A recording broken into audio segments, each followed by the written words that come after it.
Hey everyone, I hope all of you are enjoying Monster Hunter Rise Sunbreak, which is now available on both the Nintendo Switch and on PC.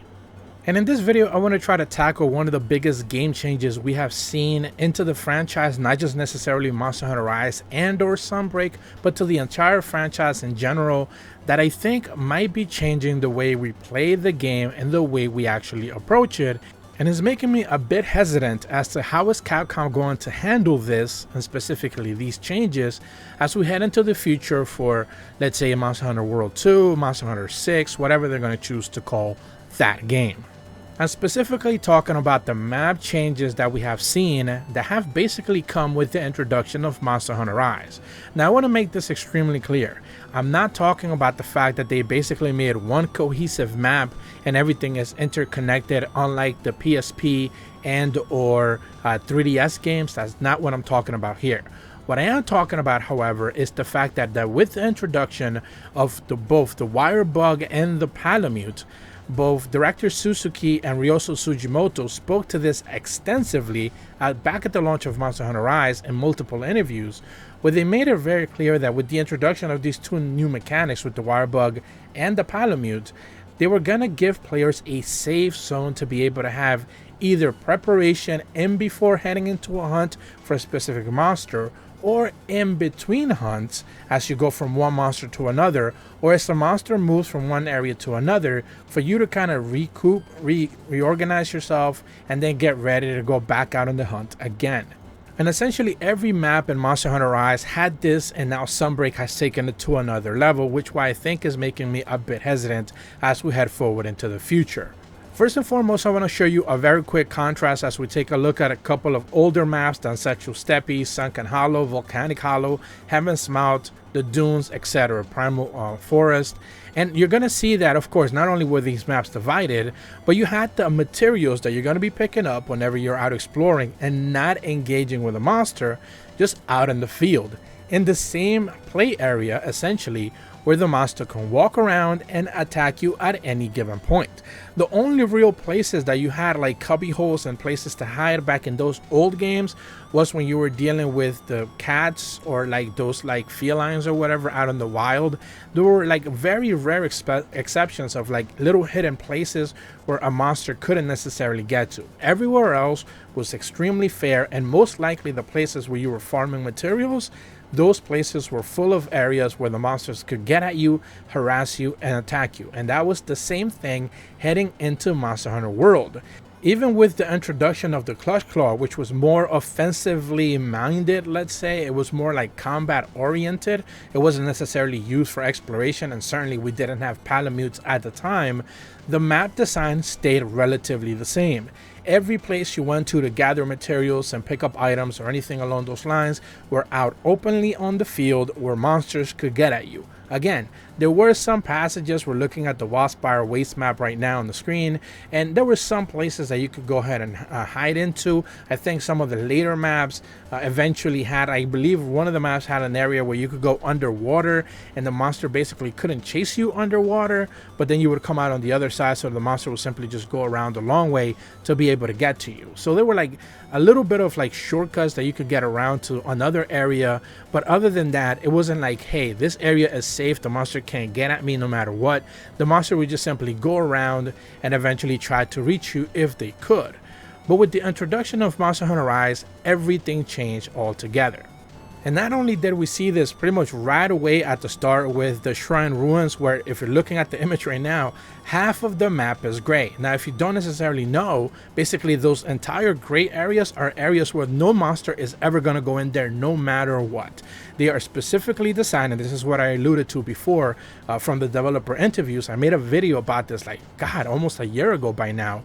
Their entire design idea was based around the wire bug and the Palamute, giving you access to get to areas where the monsters simply could not access.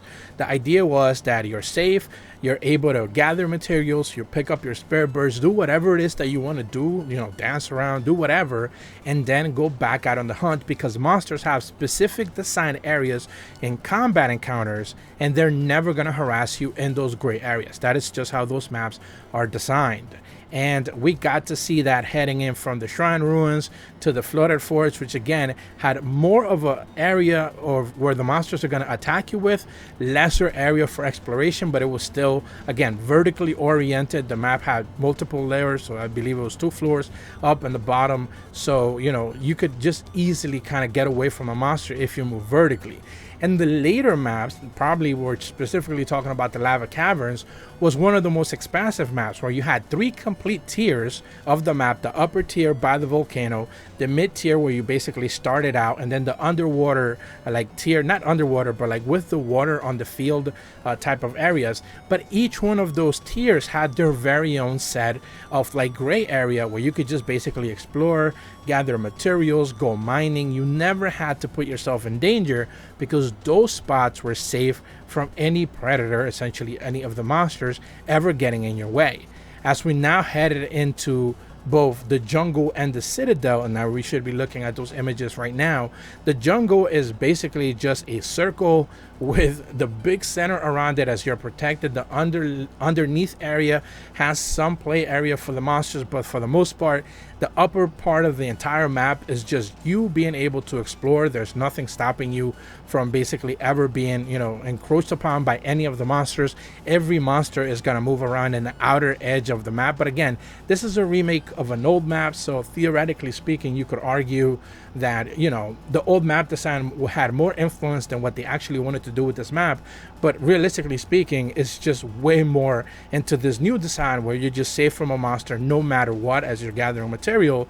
And then as we head into the citadel, you're just looking at this entire map and it's just nothing but corridors for the monsters, a couple of areas where you're going to fight them, and then everything else, almost 70% of the map, is just explorable area for you, the hunter, where the monster is never going to encroach you no matter what, to the point that there's almost like, I think, entire videos out there now where people are just making like 20-minute videos of exploration in the citadel because there's just so much stuff out in this map that has nothing to do with hunts whatsoever, nothing to do with Monster Hunter, the actual experience. It's just you exploring and gathering materials and doing whatever it is that you want to do. Now, in contextualizing it, they do speak about it, and I'm speaking about the developers here. They have contextualized that the Citadel is kind of like a representation of the 3 lords. They wanted to design a map specifically for those monsters and the way they are interacting with the world. But I think they kind of went overboard when we really start to look at it, just how much space is actually dedicated to you, the hunter, as you're able to explore and gather materials and stuff like that, and you're never ever put in danger. And I think that's the biggest takeaway that I want people to be able to understand what I'm trying to say here.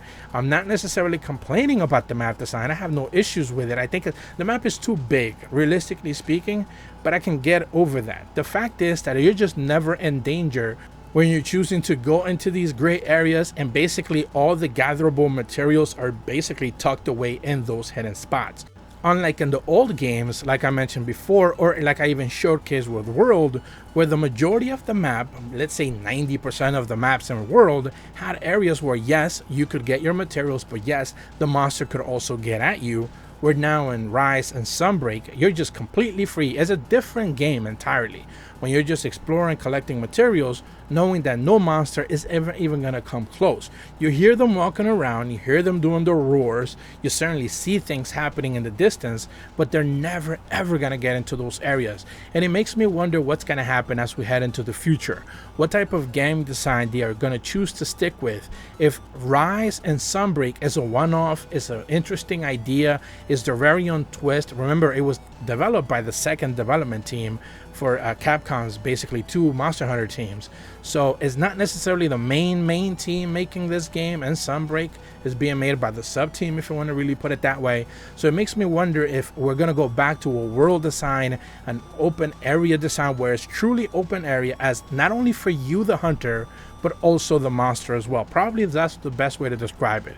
Is it open area for you the hunter, as you're able to traverse the entire map, but segmented area for the monsters, since they're only able to let's say vacate only certain areas of the map, where instead it should be open area for the monsters as well, since they should be able to explore every nook and cranny in the same way you can. I certainly want to hear your guys' takes on this, since just like the Palamute and the Wirebook itself, when it comes to combat encounters, I think the way they've designed the maps in Rise and now in Sunbreak have changed the way we actually approach exploration in the game, and more importantly, the way we feel as we are ever even in danger when it comes to actually just gathering materials out on a hunt. If you're brand new to my channel, be sure to leave a like and subscribe, hit the bell to receive notifications when the videos go up, and as always, thank you so much for watching. See ya.